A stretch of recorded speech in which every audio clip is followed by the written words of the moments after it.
The government has been asking Canadians to follow its advice, but the days of asking may soon be over. The advice is getting stronger and stronger, and with that stronger advice will becoming more and more penalties if people don't listen.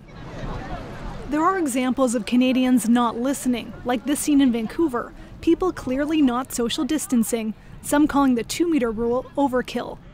But Canada's top health officials warn it's not. It is not anecdotal evidence that we are using to make our decisions. It is science. This is a serious issue. We need to deal with it right now. The government says it'll be watching closely over the next few days.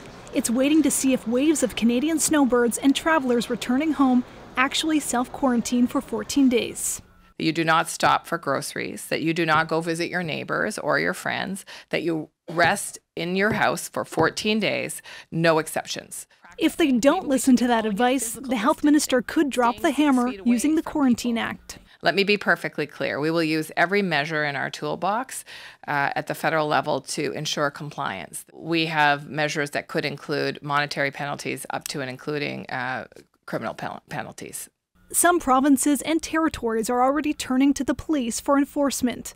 This new measure would mean a more uniform approach across the country. The biggest and final step would be the Prime Minister invoking the Emergency Act.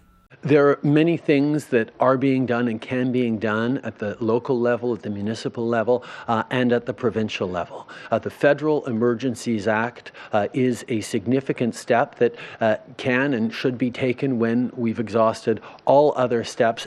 The longer people ignore the guidelines, the closer the government gets to taking extraordinary measures.